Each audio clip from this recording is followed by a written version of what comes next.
of the Californiacs was the first state park state.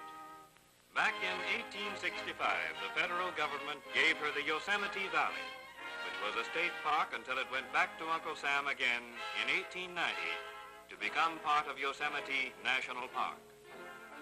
At the turn of the century, she made a second effort, buying 9,000 acres of redwood forest and creating California Redwood State Park.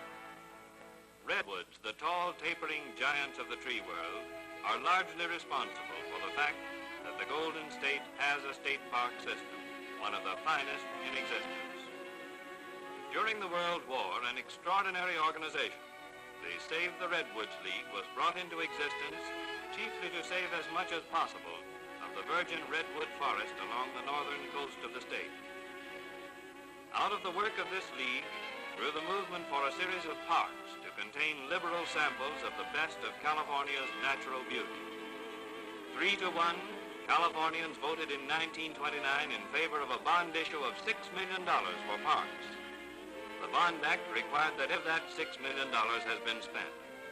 And for it, California has obtained mountain and sea, forest and desert, canyon, stream, and waterfall worth twice the majestic world, carpeted with smooth oxalis or giant fern, from which straight, clean trunks rise 300 feet toward the sky, are found in California's state parks, saved forever from the axe, to fill those who behold them with awe and reverence.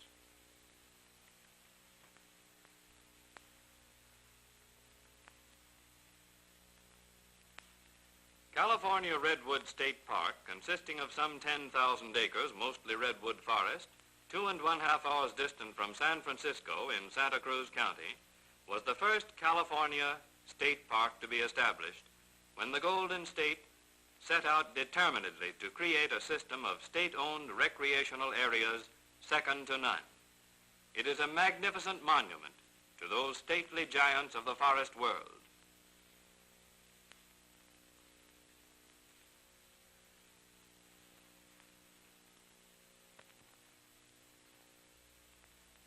The park is splendidly equipped to serve the requirements of the visiting public, and in the summer season is constantly thronged with pleasure seekers. The coming of the Civilian Conservation Corps under the ECW plan speeded up a program of continued development which will take many years to complete.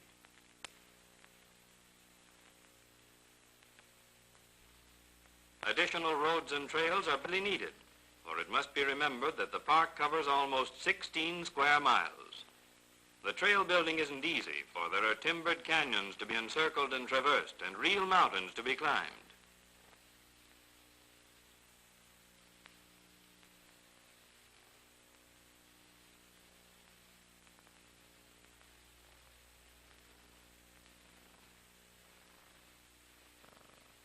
Bridges are being put in, constructed entirely of bold native material. Timbers are easy to procure and therefore inexpensive. The Conservation Corps, under the expert direction they are given, are able to handle every detail of the work.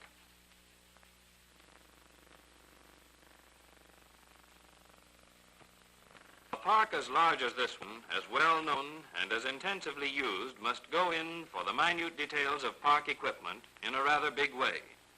There are lots of outdoor cooking or camp stoves, and the yards in which they are built, with much of the labor done by Conservation Corps enrollees, are real concrete fabricating plants. The camp equipment is designed by draftsmen and engineers attached to the camps. The chief aim in design is that of fitness in relation to forest environment.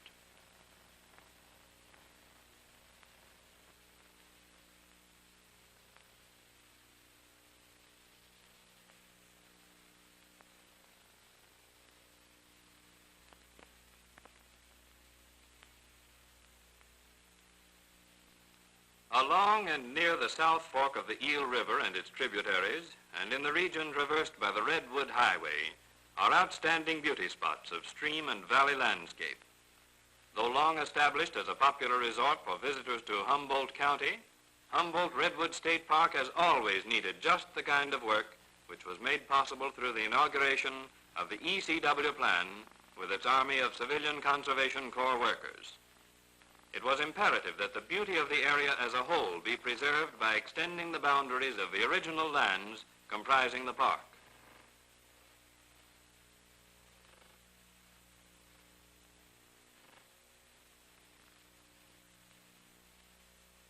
Clearing dense undergrowth from the big redwoods for fire prevention and freer growth provides lumber for practically any kind of construction job which may be desirable.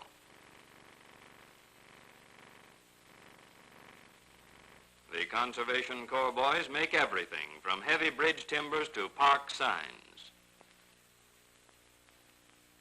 Many of the trails being built have exceptional scenic beauty. They wind for miles over fern-clad slopes to reach the mountaintops. Around the Corps campsites, the traffic set up by the new work projects using tractors, trucks, and other heavy machinery make constant road work necessary. Increasing the telephone communication system in these big forest areas is an invaluable conservation measure which the enrollees are contributing. Timber fires haven't nearly the chance they had some years ago.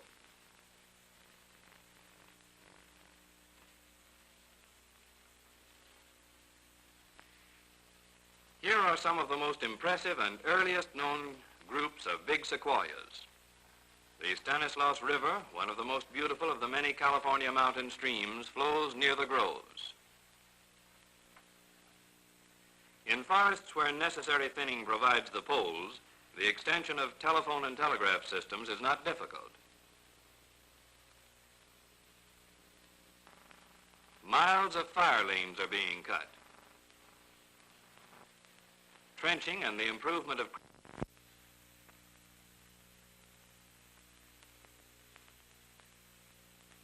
the San Jacinto Mountains in Riverside County constitute an outlying and isolated southern representation of conditions characteristic of the Sierras. Here are more than 50 square miles of beautiful wilderness, virgin timber and rugged mountains, one towering peak that rises well over 2 miles. The summit of the range affords an impressive view of the surrounding country for hundreds of miles around. And from Hidden Lake, one can see the desert so weirdly and mysteriously barren on the very edge of this amazingly fertile California.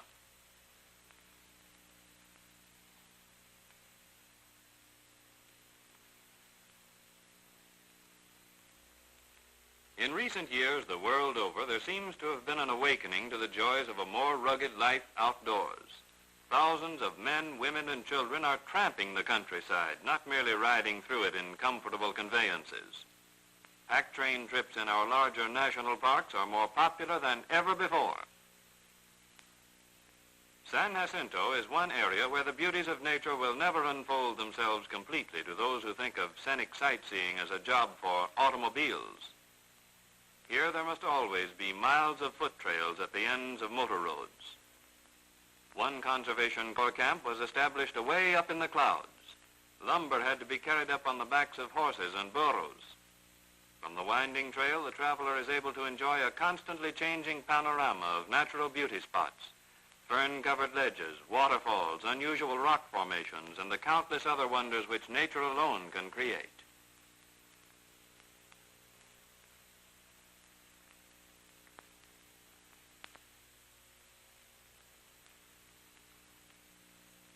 There's a lot of work to establishing the kind of camp in which more than 200 people can live for an indefinite period, winter and summer, in comfort and with safety to their health.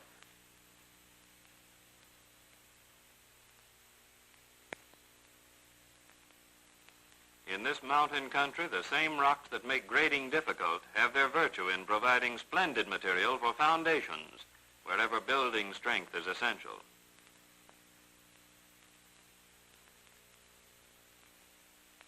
Building additional trails is a part of the enrollees' work at San Jacinto. Some of these trails look like little shelves in the solid rock walls of awe-inspiring chasms. Culverts and supports are made from granite blocks quarried right on the job.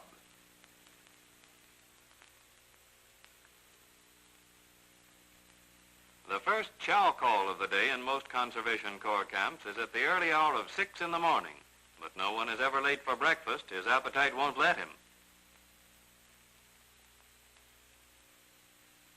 looks like ham and eggs. Luncheon is sometimes served in the field, for the boys frequently work many miles from camp, and the camp administrators insist that the workers have hot food 3 times a day. Dinner, or supper if you prefer the term, is served about 4:30 in the afternoon. Every man his own dishwasher.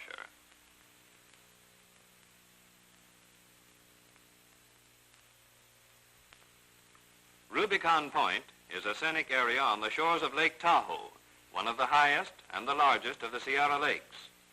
The lake itself, because bodies of water this size are rarely found at such high altitudes, is an outstanding attraction in the Pacific Coast section. Here's an expanse of 193 square miles of cold, crystal clear water, perched almost 1.25 miles high in the mountains. Many of the motion picture celebrities from Southern California have cottages along its shores.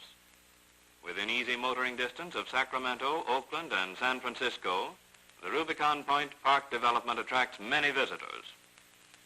Campsites, particularly around Rubicon Point proper, with its sandy beach, are popular. The Conservation Corps boys are doing much of their work in the forests, cutting new trails and establishing additional campsites. Sometimes they find it necessary a period of usefulness and are interfering with the development of the park as a whole. One of those not infrequent examples of eroded rock is a point of interest. It is called the balanced rock. Not enough is known of the civilian conservation or conservation of civilians part of this unique nationwide recovery plan. More than 1 million young men and war veterans have been participants. Few of them have failed to absorb benefits of even greater value to them than the mere employment and money they have been given. These boys here are being taught many things about tree and plant life, insect pest control, and so on, which they can apply in later life.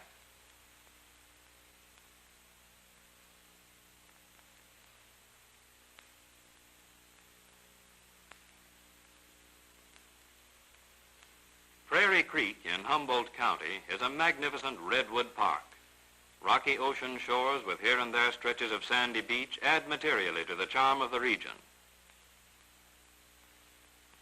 Think of the peace of a camp like this, where trees lift themselves 300 feet from the springy turf, redolent with the incense of redwood, pine, and fir.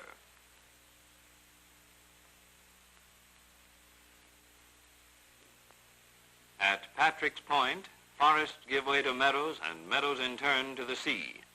One stretch of beach is being cleaned of debris to provide fine ocean bathing. Undergrowth is luxuriantly deep, and the trail building is being carefully done to preserve it.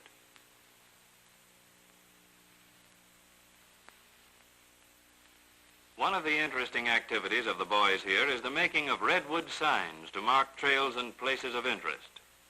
Unusual talents along widely varied lines have been uncovered among the enrollees.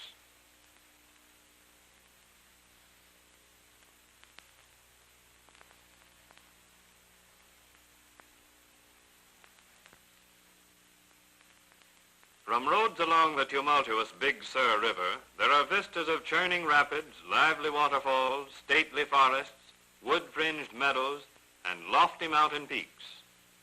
Just before it plunges into the Pacific, the Big Sur traverses a beautiful valley about 250 feet above sea level. 600 acres, including this valley, are comprised in this outstanding state park area, variously named from the Big Sur River, Pfeiffer's Woods, and Pfeiffer's Point, which are in the same vicinity. Mountain streams in the California region are unusually swift and powerful. When they start for their ocean destination from elevations much greater than those which are common along the Atlantic seaboard, they move with speed and determination. The distances they traverse are relatively short. Their drop is much more precipitate. They're really a part of one great waterfall, from the peaks of the Sierras to the expansive and powerful Pacific. The park is in Monterey County, about 30 miles south of Carmel, with its western boundary about 6 miles from the junction of the Big Sur and the Pacific Ocean.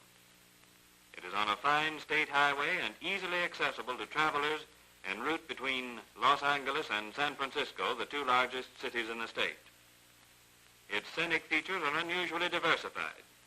Manuel Peak and Post Summit are each about 3,500 feet high. Sycamore and Big Sur are mountain canyons well worthy of the name.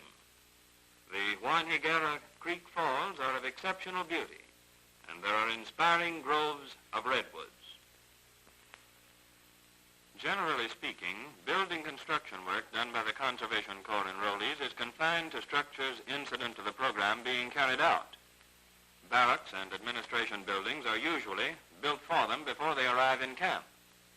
This garage for their tractors, trucks, and so on is, however, of Conservation Corps construction.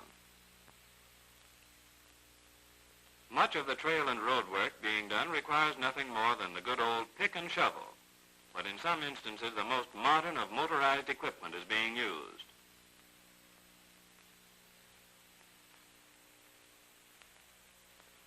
There are seasons of the year when the Big Sur becomes quite unruly, and an important part of the work is on the riverbed, easing the flow of water at flood tide.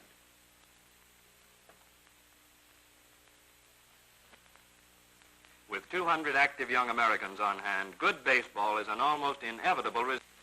Miles of babbling brooks, just the sort of place people from the coast cities like so well.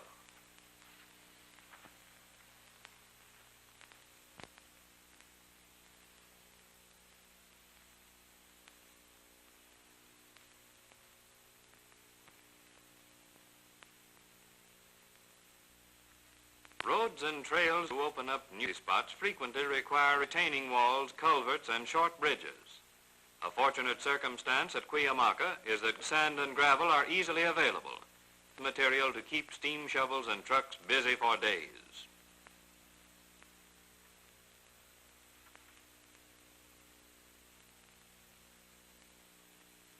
Useful and attractive plentiful incense cedar.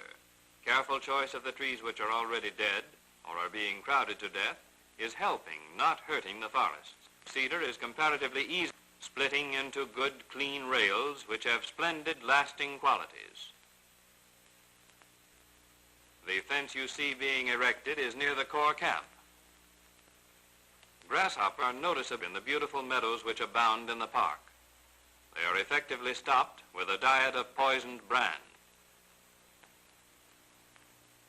Here are the boys who are doing the job, answering the bugle for assembly before the day's work begins.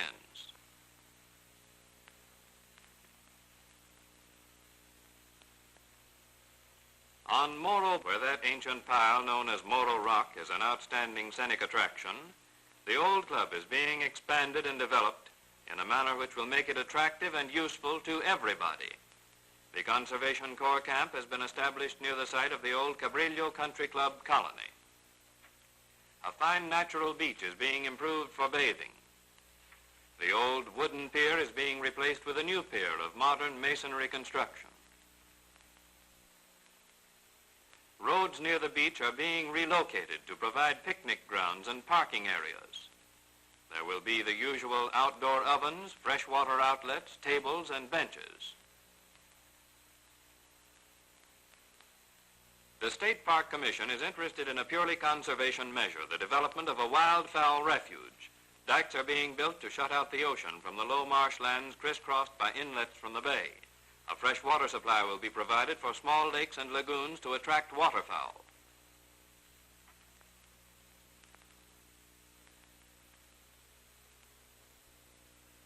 Russian Gulch in Mendocino County, richly clothed with redwoods, rhododendrons, ferns, huckleberry, and salmonberry, is another of California's parks fronting on the Pacific.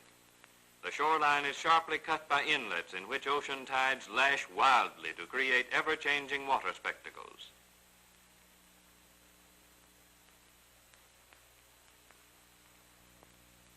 Conservation Corps boys are policing the beach, clearing it of ocean wreckage which comes with the tides from nowhere to interfere with the bathers' full enjoyment of the salt sea water.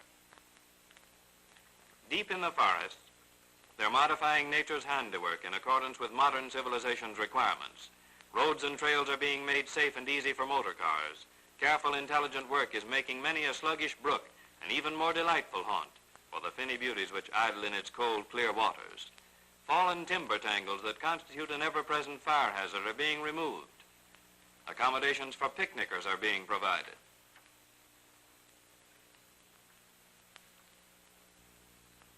Housing of the Conservation Corps and their equipment has called for a considerable amount of construction in the park. The boys at Russian Gulch are fond of the manly art, and a number of surprisingly expert boxers have been in the regularly organized tournaments which are held. These Negro lads prove in their every action the value of the basic elements of the Conservation Corps idea. Worthwhile work outdoors in the fresh air and sunshine, good food, plenty of sleep, and an easy mind. Looks like a real go. A well-constructed squared circle, gloves light enough to allow one to feel the sting of a punch, and even the jauntily worn bathrobes. A cheering and enthusiastic audience.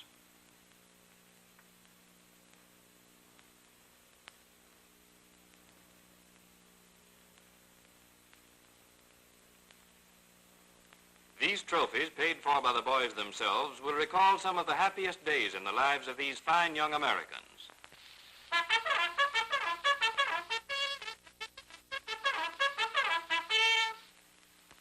1 million unemployed young men and war veterans were enrolled in the Civilian Conservation Corps in the first 2 years of its existence. Enrollees are taken from the states on a population percentage basis. Their personal care is in the hands of the United States Army, the country's most experienced organization for a task of such magnitude. Each state park corps camp is set up according to a carefully organized plan. A superintendent employed by the State Park Division of the National Park Service is in charge of the work. Skilled workmen from the vicinity of each camp conduct all work that requires such supervision, the enrollees serving as helpers. The base pay of each enrollee is $30 per month, $25 of which is mailed directly to his declared dependents. Everything the enrollee requires is supplied him. Clothing, comfortable barracks, good food. Doctors are in regular attendance. Direction of this unique and fundamentally sound program to preserve and develop a nation's resources by means of a plan that places high value on manpower is in the hands of some of the country's most important individuals and agencies, headed by President Roosevelt, the man who conceived it and put it into action.